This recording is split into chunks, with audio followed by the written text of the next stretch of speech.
explicar aos seus discípulos que era necessário que ele fosse para Jerusalém e sofresse muitas coisas nas mãos dos líderes religiosos, dos chefes dos sacerdotes e dos mestres da lei, e fosse morto e ressuscitasse no terceiro dia. Então Pedro, chamando-o à parte, começou a repreendê-lo, dizendo: Nunca, Senhor, isso nunca te acontecerá. Jesus virou-se e disse a Pedro: Para trás de mim, Satanás, você é uma pedra de tropeço para mim, e não pensas nas coisas de Deus, mas nas dos homens. Então Jesus disse aos seus discípulos: Se alguém quiser acompanhar-me, negue-se a si mesmo, tome a sua cruz e siga-me.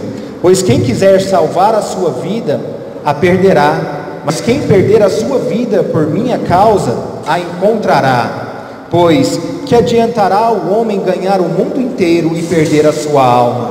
Ou o que o homem poderá dar em troca de sua alma?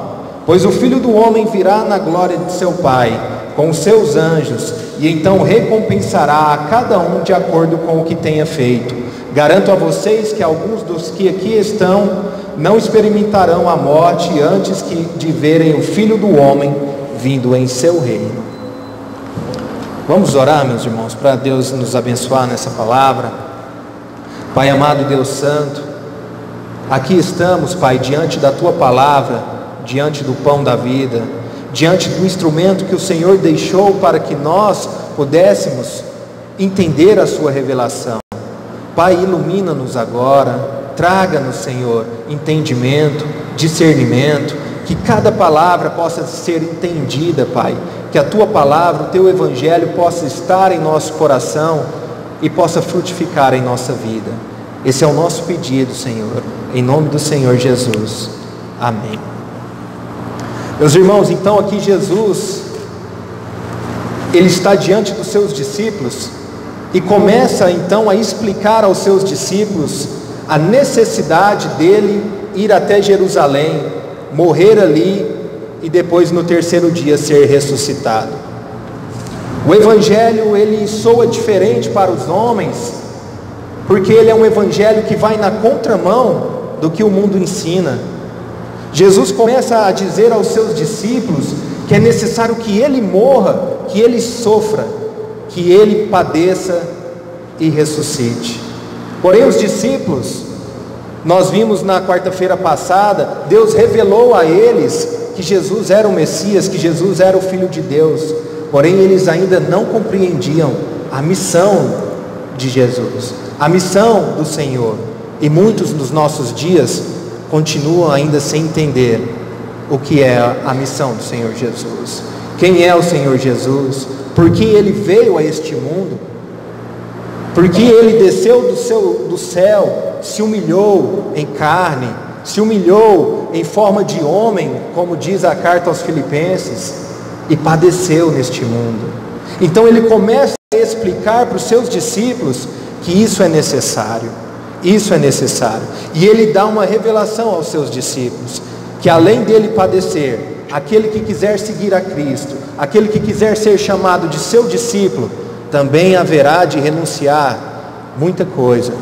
Então a nossa mensagem de hoje, ela é: o Evangelho requer renúncia. O Senhor Jesus então começa a explicar aos seus discípulos a necessidade dele ir a Jerusalém. Jerusalém é uma cidade de Israel, a capital de Israel, a cidade santa. Porém Jerusalém era marcada por martírios, por apedrejamentos, por mortes dos homens de Deus, dos profetas que Deus enviava à terra. Em Lucas capítulo 13, 34, o Senhor Jesus vai dizer: Jerusalém, Jerusalém, que mata os profetas e apedreja os que são enviados. Sempre foi assim. Aquele que fala a verdade é odiado pelos homens, porque como o apóstolo João nos ensina, as trevas não se unem com a luz. Quando a luz chega, as trevas se dissipam. Aquele que está nas trevas teme a luz, e por isso muitos homens de Deus no passado foram mortos, foram apedrejados, foram perseguidos. Em Hebreus no capítulo 11, o autor de Hebreus vai dizer que uns foram cerrados ao meio, apedrejados, foram mortos, queimados vivos. Assim era a vida dos homens de Deus. E Jesus começa a dizer a eles: é preciso que o Filho do Homem vá a Jerusalém e sofra na mão dos homens, dos religiosos. Ele será morto. Parece soar estranho, parece algo não humano. Eles acabaram de entender que o Senhor Jesus era o Messias prometido. Porém, assim como todos os homens judeus ali achavam que o Messias viria para conquistar ali Israel, para retirar o domínio romano e ser um rei na terra, como nos dias de Davi. Porém, Jesus começa a dizer ao contrário: é necessário que o Filho do Homem morra. Meus irmãos, preste atenção. Foi necessário que o Filho de Deus desça à terra e morra. É necessário que Ele venha e morra por nós. Então, existe a necessidade da cruz. A cruz não é simplesmente um plano B do Senhor. A cruz não é algo que o homem pecou e o Senhor disse: o que faremos agora? Não, a cruz é um decreto de Deus, é um plano de Deus. João, quando escreve Apocalipse, diz que o Cordeiro foi morto antes da fundação do mundo. Antes que houvesse mundo, o Senhor já havia decretado a cruz, já havia decretado o Evangelho, já havia decretado o que ia de acontecer. E é isso que Jesus explica aos seus discípulos: é necessário que eu morra, mas ressuscite ao terceiro dia. E muitos hoje esquecem da cruz no Evangelho. Pregam um evangelho de prosperidade, evangelho de saúde, evangelho de emprego, de fartura, e se esquecem que o Evangelho, na verdade, é a cruz. Que o Evangelho, na verdade, se consuma na cruz do Calvário. Quando Jesus morre, Ele diz: está consumado. A sua obra é feita na cruz. Jesus diz no Evangelho de João: eu vim ao mundo para essa hora. Ele veio ali para ser crucificado de fato. Era necessário, era plano do Pai, era a vontade do Pai. Não é algo que aconteceu por acaso. Isaías, um profeta que viveu 600 ou 700 anos antes de Cristo, no capítulo 53 do seu livro, ele vai predizer que agradou ao Senhor moê-lo pelas nossas iniquidades. Existia um porquê da cruz, existia um porquê de Jesus ser morto, existia uma necessidade. Porém, Pedro, ao ouvir que Jesus necessitava ser morto, ao ouvir da boca do Senhor que ele seria perseguido, que ele padeceria, que ele morreria, Pedro age como qualquer homem natural agiria. Pedro era amigo de Jesus, porém ele fala: Senhor, não, de maneira nenhuma isso vai te acontecer. Claro que não, tenha compaixão do Senhor. Coitado, o Senhor vai morrer, vai padecer, por que isso? Porque Pedro, assim como muitos dos nossos dias, não entendem a real necessidade da cruz. Imagina, meus irmãos, o Filho de Deus abrir mão da sua glória celestial, abrir mão do que ele possuía no céu, abrir mão de tudo isso, se humilhar, vir como homem, ser escarnecido, ser humilhado, ser xingado, apanhar, ser rejeitado por aqueles que o aguardavam. Tudo isso por causa do nosso pecado, por causa das nossas transgressões, por causa de nossas iniquidades. É por isso que a cruz é tão violenta aos ouvidos humanos. É por isso que as pessoas não entendem a necessidade da cruz, porque não reconhecem o tamanho e a magnitude dos seus pecados, não entendem que os seus pecados e as suas iniquidades mancham a santidade de Deus. É algo tão abominável a Deus, que Deus só tinha uma forma: mandar o seu santo Filho para morrer pelos nossos pecados. E Pedro não entende isso, fala: que isso, Senhor? De maneira nenhuma o Senhor vai morrer lá. E muitos hoje não entendem isso.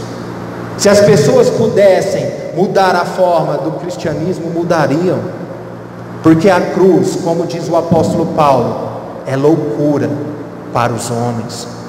O Deus que é todo poderoso se faz um homem fraco, e por sua fraqueza nós ganhamos a redenção. Por sua humilde entrega nós somos colocados de volta diante do Pai. É isso que nós devemos entender, é isso que no seu coração deve arder, é isso que você tem que todos os dias meditar. Foi necessário sangue, foi necessário a morte do meu Senhor, por causa dos meus pecados, por causa de minhas transgressões, por causa da minha iniquidade. Essa é a mensagem da cruz. E Pedro não entendeu isso. Pedro não entendeu, e ao não entender, ele chama o Senhor à parte, fala: Senhor, tenha misericórdia do Senhor, de maneira nenhuma isso vai acontecer. E veja a resposta do Senhor Jesus no texto: para trás de mim, Satanás.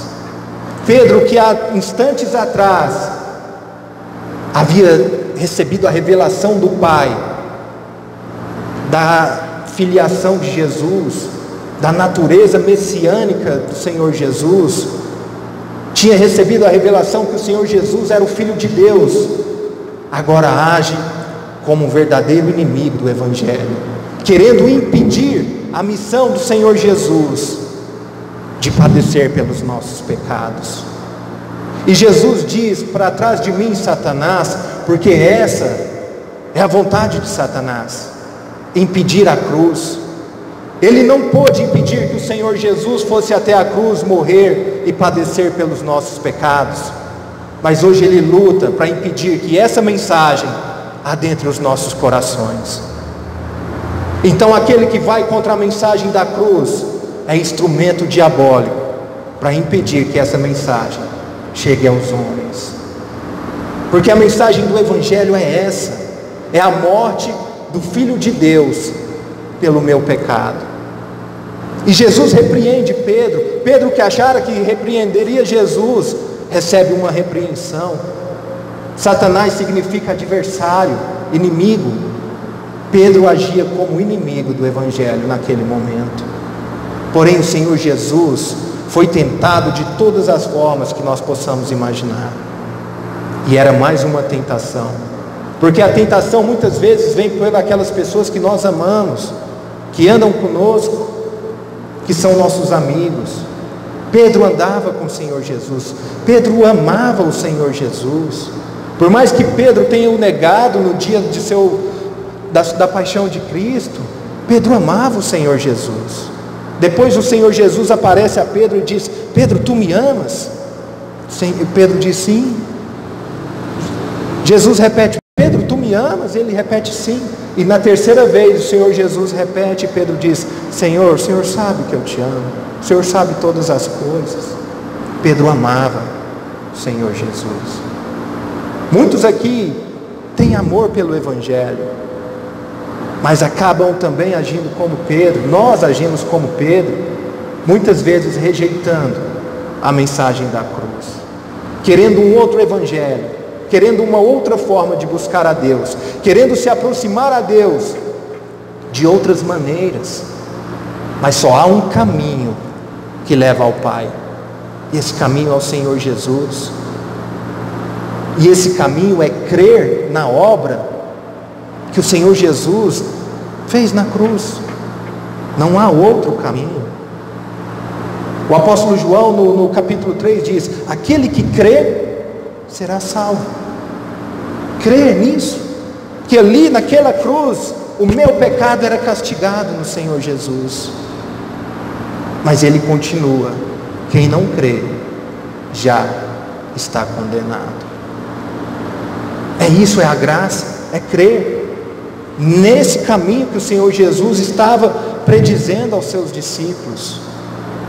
A cruz é necessária, meus irmãos. Porém, o Evangelho não agrada o homem natural, não agrada os ouvidos. O Evangelho não foi feito para alegrar os nossos ouvidos, mas o Evangelho nos traz transformação, regeneração, conversão e vida eterna. O Evangelho requer renúncia.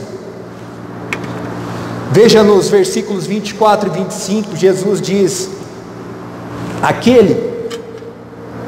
Então Jesus disse aos seus discípulos: se alguém quiser acompanhar-me, negue-se a si mesmo, tome a sua cruz e siga-me.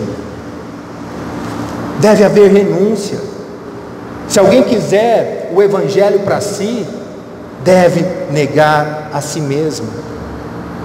Mas o que significa, o que Jesus está querendo nos dizer? Primeiro ele diz: aquele que quiser acompanhar-me, seguir-me, existe um querer, existe um desejo. Meus irmãos, ninguém vai a Deus se Deus não o trazer, se o Espírito Santo não nos convencer do pecado, da justiça e do juízo, nós nunca iremos a Deus. Mas nós, quando recebemos a palavra do Evangelho, somos transformados de tal maneira que o Senhor opera em nós um querer e um realizar. Como Paulo nos ensina na carta aos Filipenses, no seu capítulo 2, verso 17: é Deus que efetua em nós tanto o querer quanto o realizar. Porque se dependesse de nós, nós jamais íamos querer. Se dependesse do homem, que homem quer negar a si mesmo, que homem quer se privar de si mesmo. É por isso que Deus nos chama, é por isso que Ele nos transforma com o seu Espírito, é por isso que a palavra é eficaz.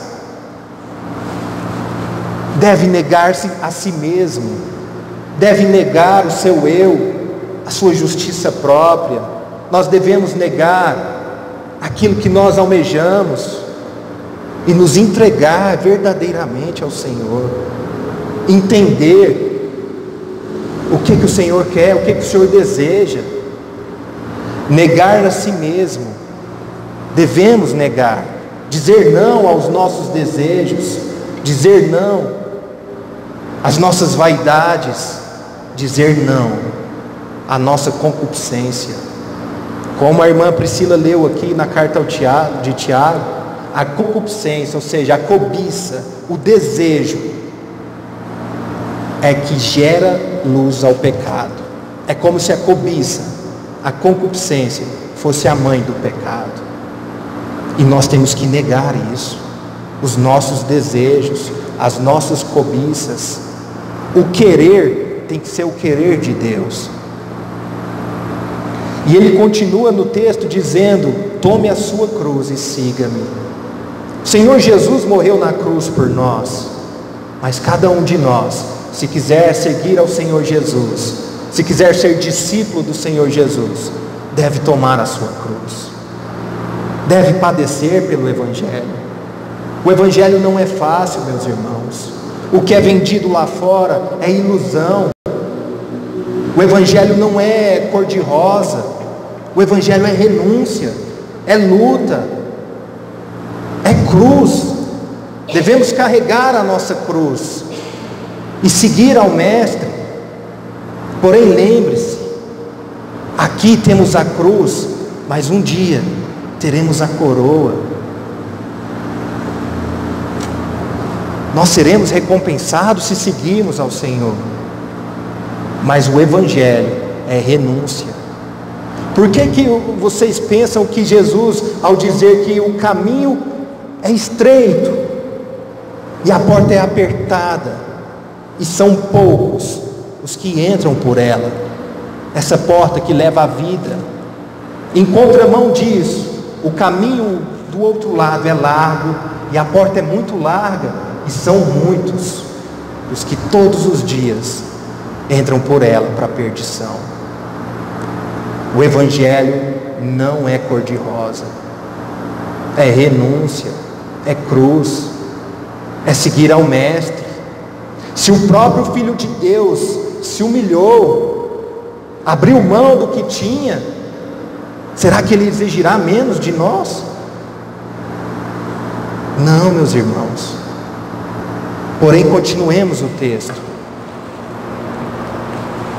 Pois quem quiser salvar a sua vida, a perderá, mas quem perder a sua vida por minha causa, a encontrará.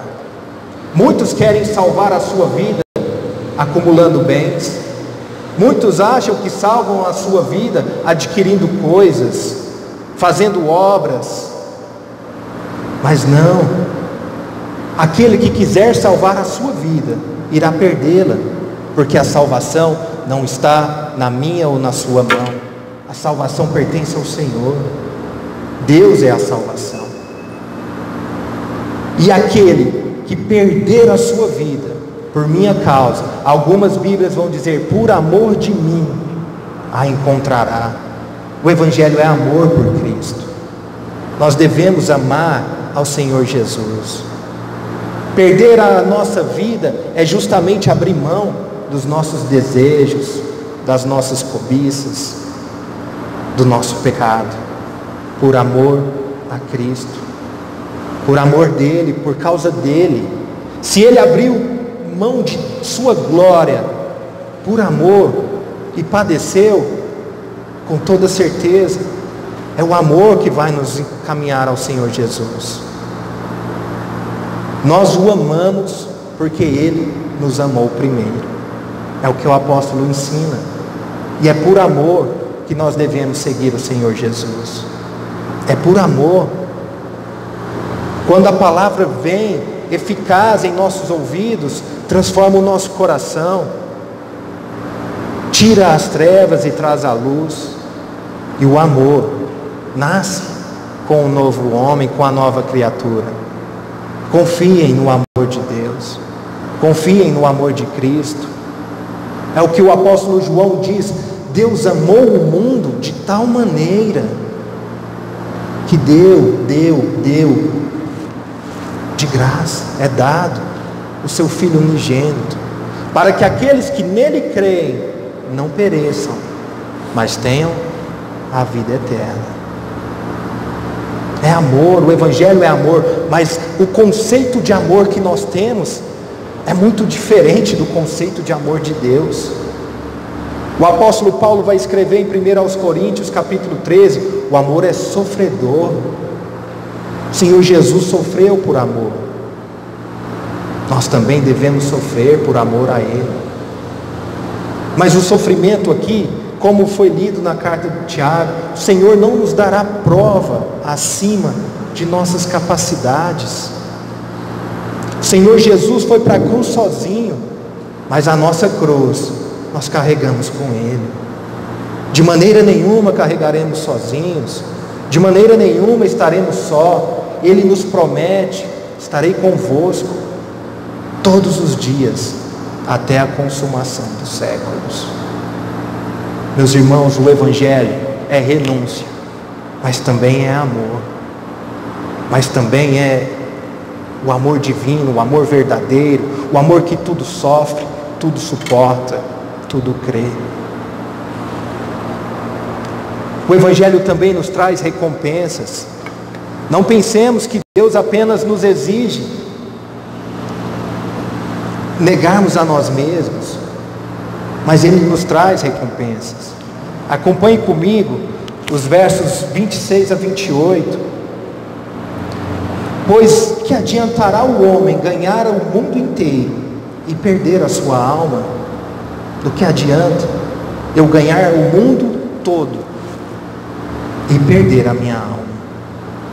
O que não daria o homem em troca de sua alma?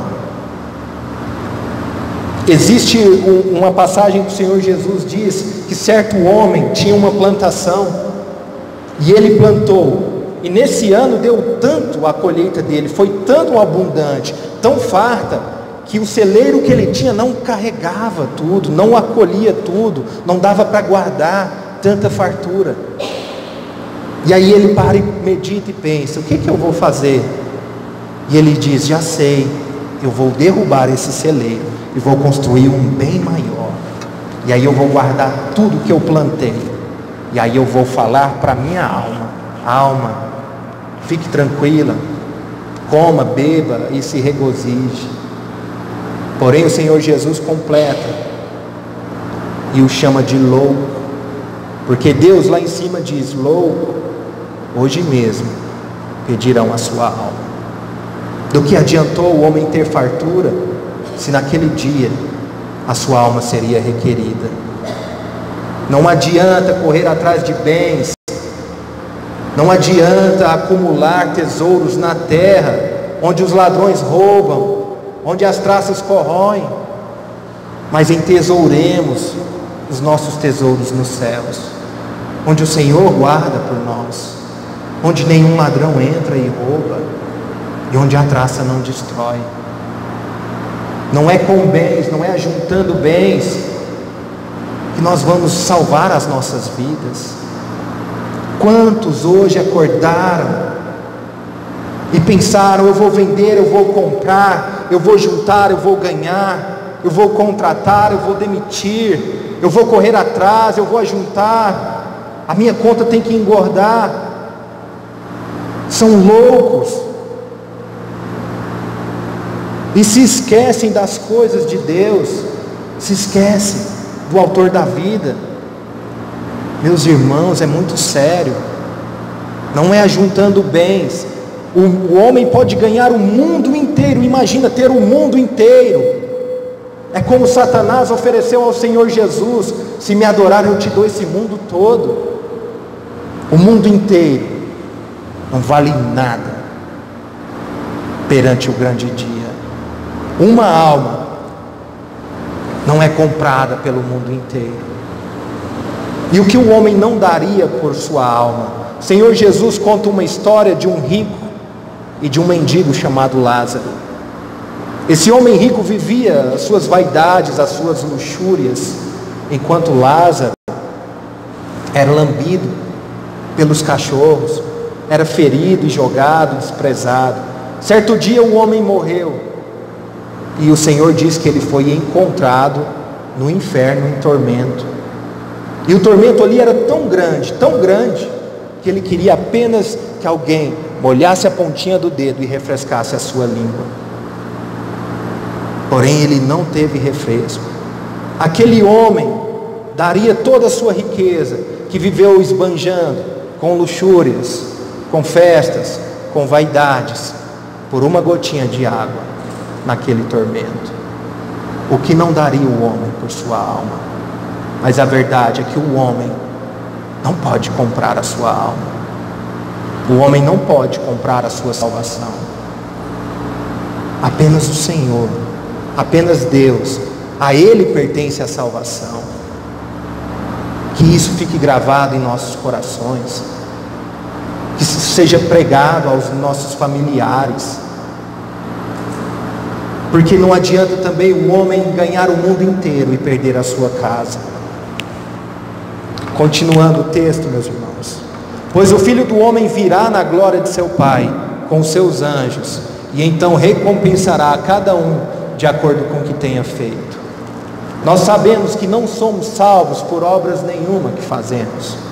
Efésios capítulo 2, verso 8 diz: pela graça sois salvos, mediante a fé. E isso não é dom, isso não vem de vocês, é dom de Deus. Então somos salvos pela graça, por favor do Senhor.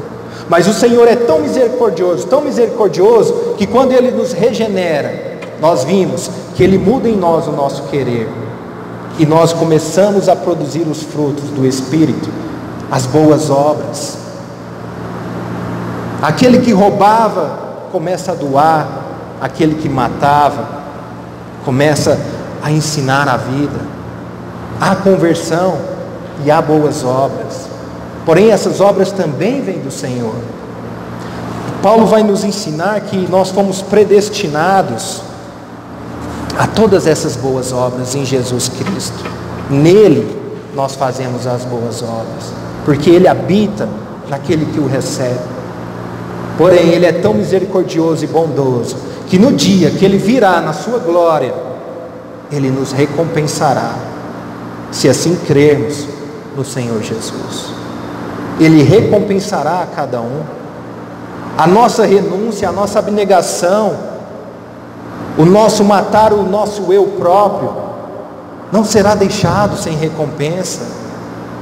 Teremos o galardão, teremos a recompensa, mas muitos trocam por uma prosperidade falsa, por bens que se vão, por coisas passageiras, mas as recompensas que o Senhor tem a nos dar são eternas, é a vida eterna. Mas Ele também vai dar a recompensa daqueles que praticam obras ruins, más obras. No capítulo 25 do Evangelho de Mateus, o Senhor diz que naquele grande dia, os justos irão para a vida eterna, porém os ímpios para a condenação eterna. Há um dia de juízo. Às vezes nós vemos e ouvimos tantas notícias ruins, tanta maldade neste mundo, tanta desgraça, porém nada disso ficará impune, meus irmãos. A natureza geme por esse dia, diz o apóstolo Paulo em Romanos. Deus tem suportado com longanimidade, Ele também nos ensina, porque a sua misericórdia é eterna. Mas há um dia de tudo ser julgado. Essa é a mensagem do Evangelho. É isso que muitas igrejas hoje aí fora escondem, não pregam, porque não é legal aos homens, não enche as cadeiras. Mas essa mensagem é a que traz vida, é a que traz salvação, é a que nos muda, nos regenera. É essa a mensagem do Evangelho. Não troquem essa verdade por barganha nenhuma. Ela é gratuita, mas também há um preço. Há um preço para o discípulo, mas há uma recompensa. O Senhor Jesus, ao dizer de recompensa, Ele vai falar que é como uma mulher grávida, que sofre as dores do parto, mas quando vê o filho no colo, aquelas dores já não são nada, porque a alegria de ver aquele filho supera todas as dores. É isso que o Senhor Jesus fez por nós. Ele sofreu as dores, mas a alegria do reencontro, a alegria desse grande dia, para aqueles que forem remidos no Senhor, será tão satisfatória e deleitosa. O profeta Isaías diz que ele verá o fruto do seu trabalho e ficará alegre. Meus irmãos, não troquem essa verdade. Seguir a Jesus tem sim as suas negações, tem sim a sua cruz a ser carregada, mas no final, como o apóstolo Paulo nos ensina, há uma coroa que só serve na minha cabeça, só serve na sua cabeça. Ninguém pode usá-la senão vocês, senão aquele no qual o nome foi escrito no livro da vida. Lembrem-se disso. Há uma recompensa, mas a recompensa, veja o texto, será no dia que o Filho do Homem virá na glória de seu Pai. É nesse dia que receberemos o verdadeiro tesouro. E para encerrar, ele diz: garanto-lhes que alguns do que aqui se acham não experimentarão a morte antes de verem o Filho do Homem vindo em seu reino. Existia uma lenda na igreja primitiva que o apóstolo João não morreria até o Senhor Jesus voltar. Que lá no capítulo 21 do Evangelho de João, Jesus responde a Pedro assim. Pedro pergunta: Senhor, o que você me diz desse apóstolo aqui, apontando para o apóstolo João? E o Senhor Jesus responde: se eu quiser que ele fique aqui, que ele viva até que eu venha, o que você tem com isso? E isso ficou na igreja primitiva uma lenda, que o apóstolo João não morreria. O apóstolo João é o mesmo apóstolo que escreveu o Apocalipse, que viu o grande dia, que escreveu o livro de Apocalipse. Há uma história também, ela não está narrada na Bíblia, de que um rei romano, agora eu não me lembro o nome, um imperador romano, jogou o apóstolo João numa fogueira ardendo, e ele não morreu.